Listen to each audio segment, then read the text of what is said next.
The stars had never seemed so cold to Admiral Jake Morrison as he stood on the bridge of the TFS Guardian, watching the distress signal pulse on his screen like a dying heartbeat. Somewhere deep in uncharted space where no human ship had ever traveled before and where the map showed only empty void, Captain Ben Hughes looked up from his console, with worry creasing his weathered face as the signal grew stronger, indicating they were getting closer to whatever was out there, broadcasting the universal emergency code that every spacefaring species recognized as a cry for help in the darkness between worlds. Admiral, the signal is coming from coordinates that put it right on the edge of what our long-range sensors can detect, Hughes said as his fingers danced across the navigation controls. We are already 3 days beyond our patrol route, and Command will not be happy if we go further without authorization. Morrison studied the readouts, knowing that every minute they delayed could mean lives lost in the cold vacuum of space. Whether human or alien made no difference to him, because the distress signal was the same desperate plea for rescue that transcended all species boundaries. Dr. Lisa Carter to the bridge.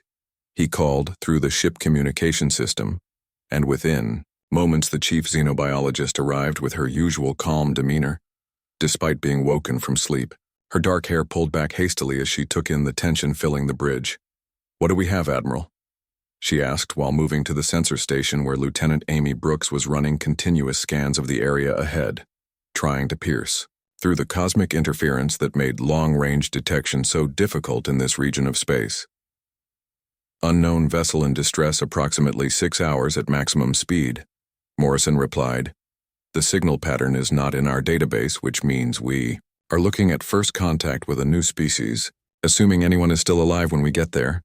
Carter nodded thoughtfully as she examined the sensor data, showing energy signatures unlike anything in the human databases, patterns that suggested technology far more advanced than what the Terran Federation possessed after nearly 4 centuries of space travel and colonization. The Guardian pushed through space at maximum velocity, while the crew prepared for whatever they might find. Emergency medical teams standing by and engineering crews ready to assist with repairs or evacuation procedures as needed for an unknown alien vessel. Hours passed in tense silence until the sensors finally resolved the scene ahead into something that made the entire bridge crew draw sharp breaths of surprise and alarm at what they were witnessing in the empty space between stars. A massive ship unlike anything humans had ever seen hung dead in space, while smaller vessels circled it like vultures, firing weapons that tore chunks of crystalline hull plating away with each devastating impact as the larger ship returned fire with increasingly weak responses. "Those are pirates," Hughes said with certainty, born from years of military experience. "They are stripping that ship apart piece by piece, and the crew inside is probably running out of time fast." The alien vessel was beautiful despite the damage, its hull seeming to be grown rather than built with flowing organic curves that caught and reflected starlight, like a living crystal formation, while the attacking ships were clearly cobbled together from salvaged parts. Morrison made his decision without hesitation because the code of space demanded that any vessel in distress receive aid regardless of politics or species, a tradition that had saved countless human lives over the centuries of expansion into the hostile environment of deep space. "All hands to battle stations," he announced as alarms began to sound throughout the Guardian. "We are going in to assist the vessel under attack, weapons free, and prepare for immediate combat operations." The human ship accelerated toward the battle as the pirates continued their assault on the crippled alien vessel, unaware that they were about to face the full fury of a Terran defense fleet warship designed for exactly this kind of engagement. The Guardian opened fire with plasma cannons and quantum torpedoes as it closed distance with the pirate ships, catching them completely by surprise as they had been focused entirely on their helpless prey and had not been watching for approaching vessels. 3 pirate ships exploded in brilliant flashes of light, while the others scattered in panic, abandoning their attack to flee into hyperspace rather than face the unexpected human intervention in what they had thought would be an easy capture. The alien ship drifted powerless as the Guardian moved alongside it, and Dr. Carter worked with Lieutenant Brooks to establish communication with whatever survivors might remain inside the damaged vessel using universal mathematical sequences and basic pictographs. After several tense minutes, a response came through on multiple frequencies, Complex harmonic patterns that seemed more like music than speech, until the translation computers began to make sense of the alien language structure and convert it into words. This is War Commander Velthar of the Zephyrian Empire. The translation, rendered in flat mechanical tones. You have intervened in our battle and we acknowledge your assistance, though we did not request aid from unknown species. Morrison frowned at the odd phrasing, but responded with standard first contact protocols. This is Admiral Jake Morrison of the Terran Federation. We responded to your distress signal and are prepared to offer medical assistance and emergency repairs. The silence that followed lasted so long that the humans began to wonder if their message had been understood, until finally, the alien voice returned with what sounded like confusion and growing anger in the musical tones. You dare offer aid to the warriors of the Zephyrian Empire as if we were helpless children. Velthar said through the translators. This insult cannot stand, and will be reported to War Prime Kethvar, who commands all military forces of our people. Dr. Carter looked puzzled as she studied the cultural analysis appearing on her screens. Admiral, their society appears to be built around concepts of honor and strength. Accepting help from strangers might be seen as shameful in their culture. Before Morrison could respond, another voice came through the communication channel, deeper and filled with authority that made even the translated words seem to carry weight, like physical objects pressing down on the bridge crew. I am War Prime Kethvar, Supreme Commander of the Zephyrian Military Forces. The voice announced, You humans have committed a grave insult by offering aid to my warriors as if they were weak and incapable of defending themselves. Morrison tried to explain that they had only followed standard rescue protocols, but Kethvar cut him off with words that would change the course of human history forever and set in motion events that would echo across the galaxy for generations. To restore honor after this shame you have brought upon us, there is only one path forward. Kethvar declared, You will face the trial of eternal glory, 3 tests that will prove whether your species deserves to exist among the stars or should be swept away like dust. The communication ended, leaving the human crew staring at each other in stunned silence as they realized their act of mercy had somehow triggered what sounded very much like a declaration of war from a species they had just met. Morrison felt the weight of command pressing down on him as he understood that his decision to rescue the Zephyrian ship had put all of humanity at risk, though he could not have known that no species in galactic history had ever survived the complete trial of eternal glory. The asteroid chosen for the first trial hung in space like a broken tooth against the starfield, its surface scarred by countless impacts and radiation that had stripped away any atmosphere, leaving only jagged rock and metal deposits that gleamed. In the harsh light, Sergeant Maria Rodriguez stood in the transport ship looking out at what would either be her victory or her grave, while Colonel Nick Johnson ran through the final briefing one more time. Though both of them knew there was little strategy that could overcome the physical disadvantages she would face. Remember that Thysera stands 9 feet tall with natural armor plating and has never lost a single combat in over 200 battles. Johnson said quietly, She will expect you to try matching her strength, which is exactly what you cannot do. Maria nodded as she checked her equipment one final time. The lightweight tactical suit that was all humans were allowed to wear, compared to the ceremonial battle armor that Zephyrian champions traditionally used in these formal duels to the death. The rules were simple and brutal in their clarity. 2 warriors would be placed on opposite sides of the asteroid with basic survival gear and weapons. Then they would hunt each other until only one remained alive to claim victory for their species. Across the galaxy, billions of beings watched. Through quantum broadcast, as the small human transport approached the asteroid where another ship was already deploying the Zephyrian champion, a figure that moved with deadly grace despite her massive size. Admiral Morrison watched from the command ship positioned at a safe distance with Dr. Carter and the rest of the crew, all of them knowing that if Maria failed here, the trials would continue until humanity was either enslaved or destroyed completely. Transport approaching drop zone, came the pilot voice through the communication system. Sergeant Rodriguez, you have 5 minutes until deployment, and may whatever gods you believe in watch over you down there. Maria sealed her helmet and activated the suit systems that would keep her alive in the airless environment, while providing enhanced vision and basic life support for the duration of what could be a very short or very long hunt. The drop pod launched from the transport and fell toward the asteroid surface, trailing vapor from its heat shields as it carried her toward a confrontation that would determine the fate of her entire species based on the outcome of personal combat.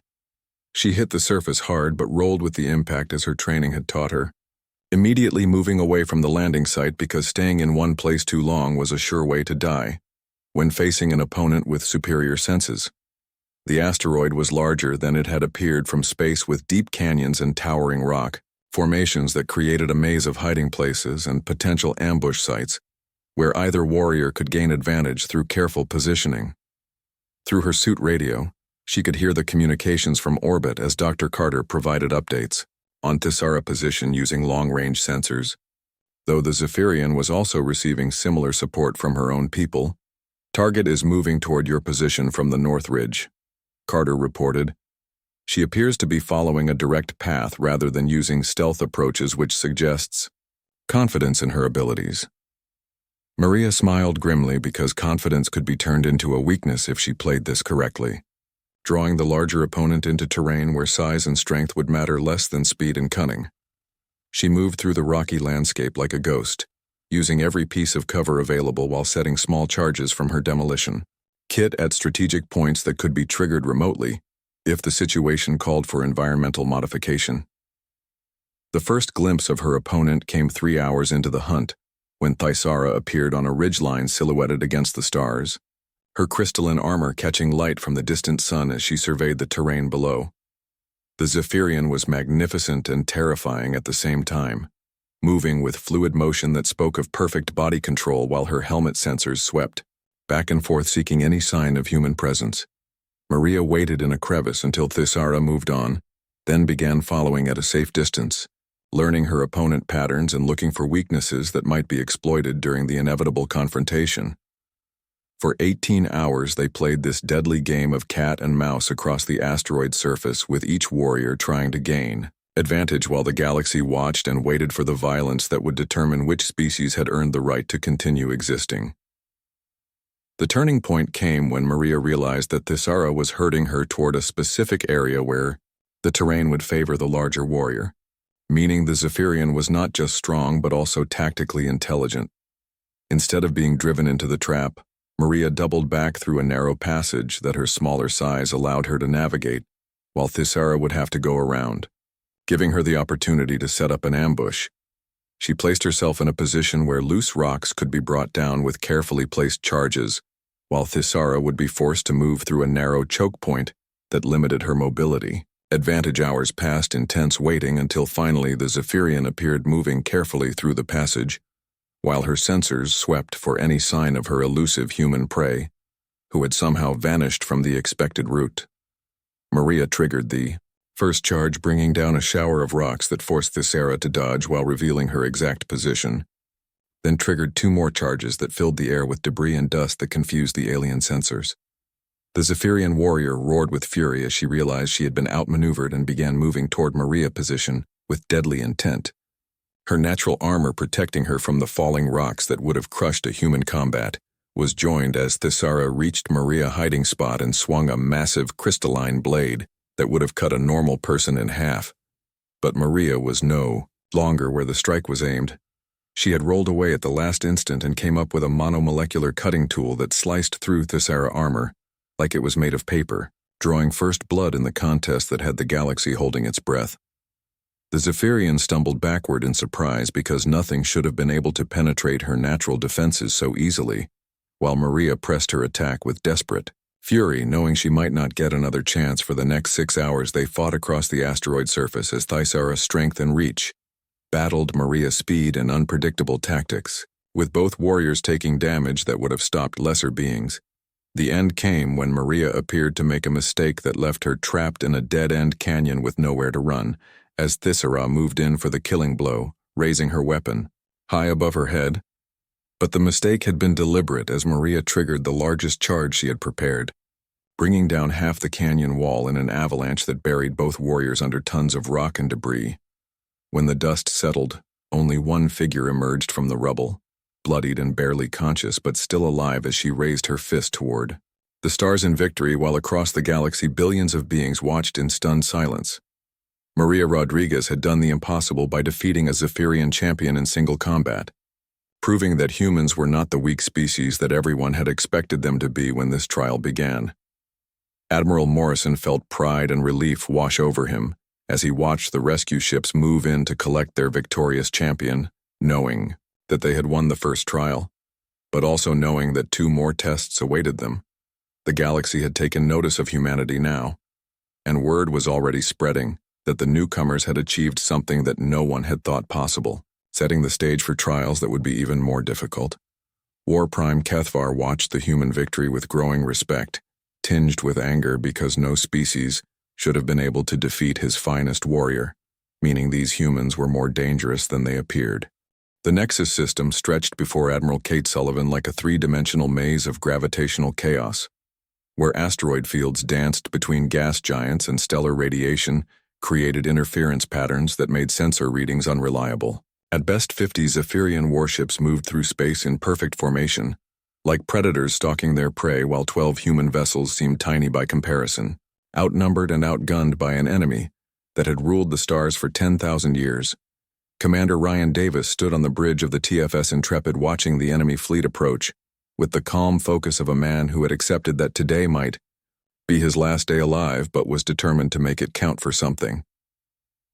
Adaptive shielding systems are online, Chief Engineer Sam Taylor reported from the engineering deck. The quantum field generators are running at maximum efficiency, but we have never tested this technology in actual combat conditions. Sullivan studied the tactical display showing the impossible odds they faced while her mind raced through every possible strategy that might give them even the smallest chance of survival against overwhelming force. The Zephyrian fleet was led by Subprime Vorthek, whose reputation for tactical brilliance was known throughout the galaxy. A commander who had never lost a major engagement and who viewed this trial as a simple exercise in destroying inferior opponents. All ships maintain loose formation and prepare for hit-and-run tactics. Sullivan broadcast to the human fleet, "We cannot win a direct engagement, so we make them come to us where the environment works in our favor." The battle began as both fleets moved deeper into the Nexus system, where gravitational fields from multiple planets created unpredictable space, currents that could tear apart any ship not careful enough to avoid the worst areas. Vorthek opened with a coordinated assault designed to destroy the human fleet quickly and efficiently, sending waves of plasma fire and particle beams toward targets that suddenly were not where his sensors had indicated they would be. The human ships scattered like leaves in a storm, using the gravitational anomalies to slingshot around asteroids and gas giant moons while returning fire with weapons that seemed insignificant compared to Zephyrian firepower. "Target the lead destroyer and concentrate fire," Sullivan ordered as the human ships converged on a single enemy vessel that had moved too far ahead of its support, destroying it in a brief flurry of coordinated attacks before scattering again. The TFS Intrepid began broadcasting false sensor signatures that made it appear as multiple ships moving in different directions, creating confusion among the Zephyrian targeting systems that were designed for conventional warfare. Davis pushed his ship through maneuvers that no sane pilot would attempt, diving between asteroids while the adaptive shielding adjusted to deflect impacts from both enemy weapons and space debris that filled this dangerous region. For 3 hours, the battle raged across the system as human ships appeared and vanished, like ghosts, while the Zephyrian fleet tried to bring their superior firepower to bear on targets that refused to stay still long enough to be destroyed. "They are adapting to our tactics," reported Captain Helen Foster from the TFS Vigilant as enemy. Fire began to anticipate human movements with increasing accuracy. "We need to change the game or they will run us down eventually." Sullivan made a decision that would either save her fleet or destroy it completely, as she ordered all ships to converge on the largest asteroid field where space was so cluttered with debris that large ships would have difficulty maneuvering. The human fleet dove into the asteroid maze with Zephyrian ships following close behind, but what had seemed like a retreat was actually a carefully planned trap that turned the environment into a weapon. Asteroids that had been rigged with explosives during the initial engagement began detonating in carefully timed sequences, creating a cascade effect that sent massive rocks tumbling through space like artillery shells. Zephyrian ships found themselves caught in a storm of debris, while trying to navigate passages barely wide enough for their massive hulls, making them easy targets for human vessels that could slip through gaps too small for enemy pursuit. "Now we show them what the Intrepid can really do," Davis announced as he activated the experimental systems that had been built into his ship specifically for this kind of impossible situation. The adaptive shielding began cycling through frequency patterns that made the ship appear to flicker in and out of existence on enemy sensors, while quantum field generators created multiple false images scattered across the battlefield. To Zephyrian observers, it looked like the single human ship had somehow multiplied into a dozen vessels, all attacking from different directions simultaneously, overwhelming their targeting computers with impossible data. Vorthek realized too late that he had been drawn into a trap as his fleet found itself scattered and unable to provide mutual support, while human ships picked off isolated vessels one by one. The climax came when Davis brought the Intrepid on what appeared to be a suicide run directly toward the Zephyrian flagship, accelerating to ramming speed while enemy weapons tore through his shields. "All ships prepare for electromagnetic pulse in 30 seconds, he broadcast as the Intrepid closed distance with the enemy command vessel, while Zephyrian gunners poured fire into his ship at the last possible moment before collision. The adaptive shielding systems overloaded in a controlled cascade that released all stored energy in a massive electromagnetic pulse that rippled outward from the explosion. Every Zephyrian ship within range found their electronics scrambled and their formation control systems offline, leaving them blind and helpless as the surviving human vessels moved in for coordinated attacks. The TFS Intrepid emerged from the electromagnetic storm, badly damaged but still functional, while the Zephyrian fleet struggled to restore basic systems. Their perfect formation now scattered chaos. "All enemy vessels are showing critical damage and requesting ceasefire," Lieutenant Brooks reported from the communication station. "Sub-Prime Vorthek is signaling surrender of his remaining forces." Sullivan looked around her bridge at the tired faces of her crew who had somehow achieved victory against impossible odds through tactics that no traditional military doctrine would have considered viable. The second trial was over, and humanity had proven they could face superior numbers and technology with unconventional thinking that turned weaknesses into strengths and environments into weapons. Across the galaxy, species that had never heard of humans before were now taking notice of the newcomers, who had defeated Zephyrian champions in both individual combat and fleet engagement. War Prime Kethavar received the reports of his fleet defeat with growing concern, because these humans were proving far more dangerous than any species his empire had encountered in centuries of expansion. The third trial would be different, he decided, something that would test not just human military capabilities but their ability to face the ultimate challenge of planetary warfare against prepared defenses. Admiral Morrison watched the victory reports with relief, tempered by the knowledge that each success only made their opponents more determined to see humanity destroyed before they could become a real threat. Dr. Carter studied the tactical recordings with fascination as she began to understand that human unpredictability was their greatest weapon against enemies who relied on traditional approaches to warfare. The galaxy was watching now, and word was spreading that the species called humans might actually have a chance to survive the trials that had destroyed so many others before them. Fortress Prime hung in space like a mechanical planet covered in weapon emplacements and shield generators that had never been breached in 500 years of defending the Zephyrian Empire against all enemies who dared challenge their might. General Alex Parker stood in the command center of the human assault ship, watching the fortress world grow larger on the tactical display. While knowing that 37 days seemed like an impossibly short time to capture something so heavily defended, Dr. Emma Wright worked beside him reviewing terraforming equipment manifests and atmospheric analysis data, while Corporal Tony Mitchell prepared his Marines for what everyone expected to be a grinding siege against impossible odds. The planet's surface is covered with automated defense systems linked to underground bunker networks, Parker announced to his senior staff. Prime General Zach Thule has 17 successful planetary defenses to his credit and considers this assignment beneath his abilities. The fortress world bristled with energy weapons that could destroy approaching ships, while atmospheric shields prevented orbital bombardment from reaching the surface installations that housed the defenders. Wright studied geological Surveys showing that Fortress Prime had been specifically engineered for defense with underground complexes connected by tunnels that would allow troops to move unseen, while surface installations provided overlapping fields of fire. General Reniers have been reviewing the atmospheric composition and soil chemistry data, she said quietly. There might be another way to approach this that does not involve direct military assault on prepared positions. Parker looked at the terraforming specialist with interest because any alternative to frontal assault against superior numbers would be welcome news to the human forces preparing for what looked like a suicide mission. The first wave of human dropships launched toward the planet's surface while Zephyrian defenders prepared to repel what they assumed would be conventional assault tactics aimed at capturing key strategic positions. Instead of attacking military installations, the human forces began landing in apparently random locations across the planet where they immediately began unpacking equipment that confused Zephyrian observers watching from their fortified positions. They appeared to be planting gardens, reported one Zephyrian officer to Prime General Zach Thule, who studied the tactical displays with growing bewilderment at what the humans were trying to accomplish.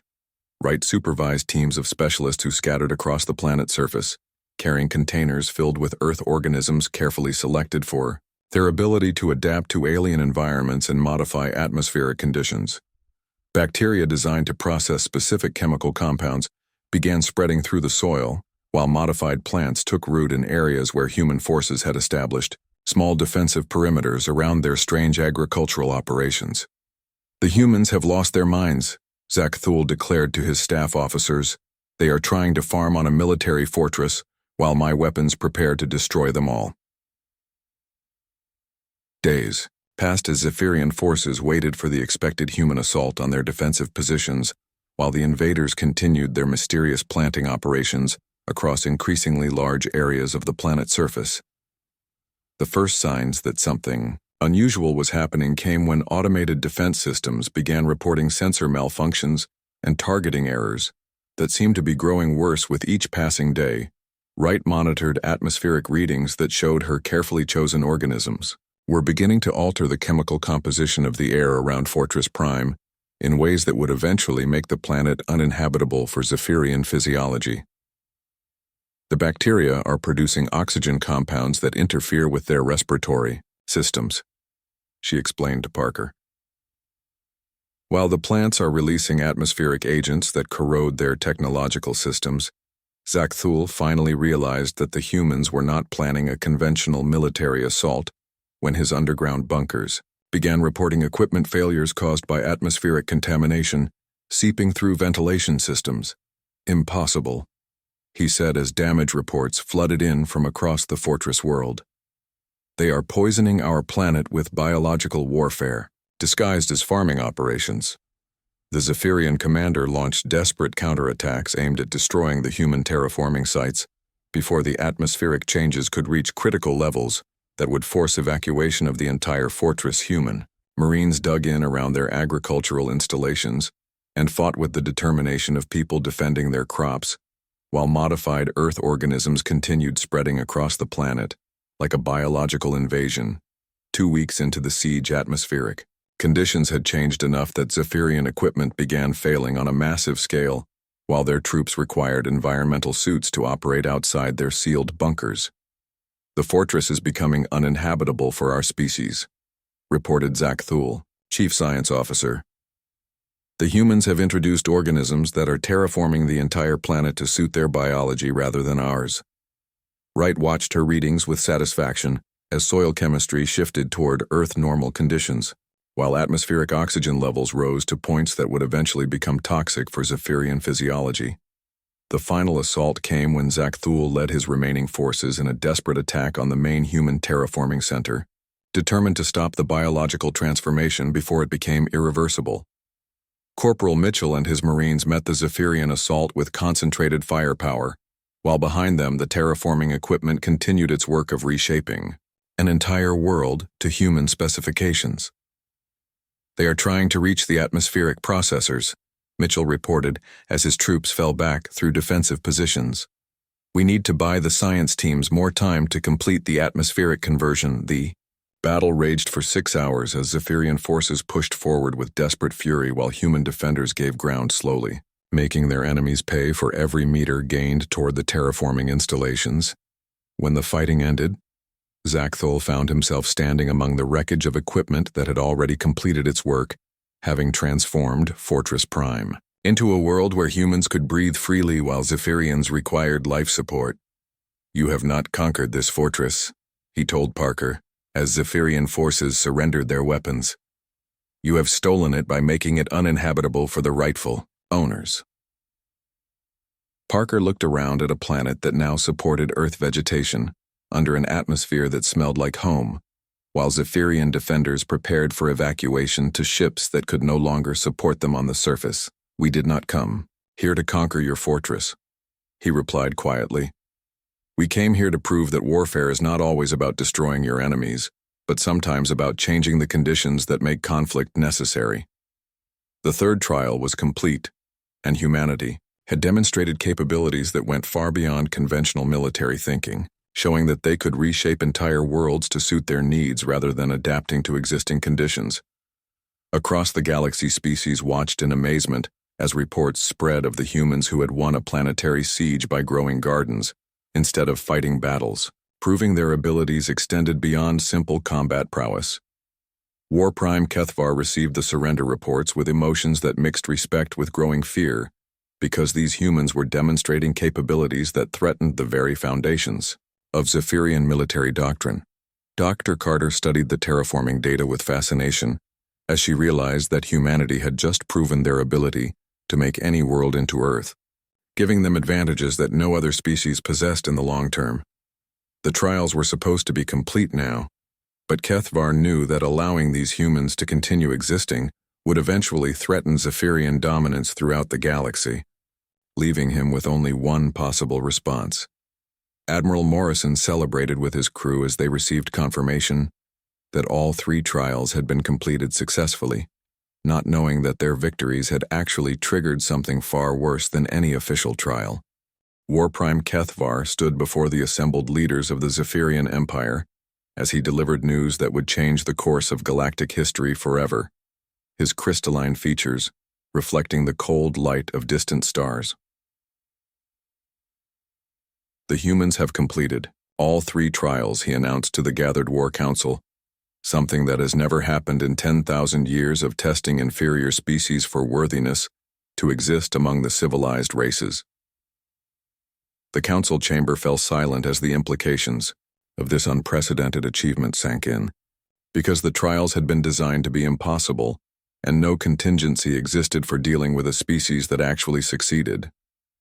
"Therefore I invoke the 4th trial," Kethvar continued, "total warfare until either the Zephyrian Empire or humanity ceases to exist, because we cannot allow a species to survive that has proven superior to our greatest warriors." President Carol Henderson received the declaration of war with grim determination as she stood in the emergency session of the Terran Federation Council, knowing that everything humans had built across 17 star systems now faced complete annihilation. Admiral Morrison felt the weight of responsibility crushing down on him as he realized that his decision to rescue a Zephyrian ship had triggered a conflict that could result in the extinction of his entire species. The Zephyrian Empire mobilized with the efficiency of a civilization that had conquered half the galaxy, 10,000 warships emerging from hidden bases while 1,000,000 worlds contributed resources to the war machine. Commander Luke Peterson led the first desperate defense as Zephyrian fleets struck at human colonies throughout the Outer Rim, fighting a running battle that fell back toward Earth while evacuation ships carried civilians to safety. Dr. Carter worked frantically to establish communication with other species that had suffered under Zephyrian rule, hoping to build alliances that might give humanity a chance against overwhelming numbers. The response surprised everyone as species after species quietly offered support to the humans who had done what they never dared attempt, standing up to the empire that had dominated them for centuries. "They are not offering military aid openly," Carter reported to Morrison, "but intelligence data, supply routes and safe havens are being made available through unofficial channels." The war spread across the galaxy as human colonies fought desperate holding actions, while their defenders fell back toward the core systems, buying time for reinforcements. That might never come. Kethvar led the final assault personally, as the entire Zephyrian fleet converged on the Sol system, where Earth hung blue and beautiful in space, the homeworld that humanity would defend to the last ship. All civilian transports have cleared the system, Henderson reported from the command bunker deep beneath Earth's surface. We are as ready as we can be for whatever comes next, the battle of Sol began as 10,000 Zephyrian ships entered the system, while humanity could field less than 500 vessels to defend their homeworld against complete annihilation. Peterson commanded the fighter squadrons that dove into the enemy formation like angry hornets, knowing they were vastly outnumbered but determined to make their enemies pay dearly for every meter of space. The human fleet used every tactic they had learned during the trials, hit-and-run attacks combined with environmental warfare as they lured enemy ships into asteroid fields and solar radiation zones. But numbers began to tell as Zephyrian ships pushed through the outer defenses, while their weapons targeted Earth orbital installations and planetary shield generators with methodical precision. The turning point came when transmission began arriving from across the galaxy, as the species that had secretly supported humanity finally revealed themselves in open rebellion against Zephyrian rule. Uprising confirmed on over 800 worlds. Carter reported with growing excitement. The Empire is facing coordinated revolts throughout their territory while their main fleet is committed here. Kethvar realized too late that his obsession with destroying humanity had left his empire vulnerable to the very species he had conquered, who saw the human example as proof that the Zephyrians could be defeated. The final confrontation came when Kethvar challenged Morrison to single combat aboard the Zephyrian flagship, believing that personal victory could still salvage something from the collapsing situation. Your species has brought chaos to the galaxy, Kethvar declared as they faced each other in the combat chamber. Everything we built over 10 millennia is falling apart because of your interference. Morrison drew his weapon with steady hands as he replied, We brought hope to species that had forgotten what freedom looked like, and that hope is spreading faster than your fleets can stop it. The duel that followed was witnessed by billions across the galaxy, as two warriors representing their entire civilizations fought with weapons and determination, while their fleets battled in space around them. Morrison fought with everything he had learned about combat and leadership, while Kethvar brought the skills of a lifetime spent in warfare, their battle raging through the ship corridors.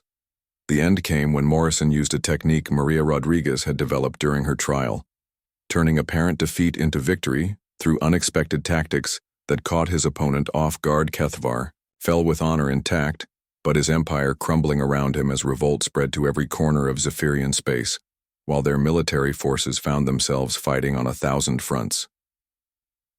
The war is over, Henderson announced to the galaxy, as Zephyrian forces began surrendering throughout their territory, but the peace we build must be better than what came before. The aftermath saw the creation of the Galactic Alliance based on cooperation rather than conquest, with humanity taking a leading role in helping former Zephyrian subjects establish independent governments.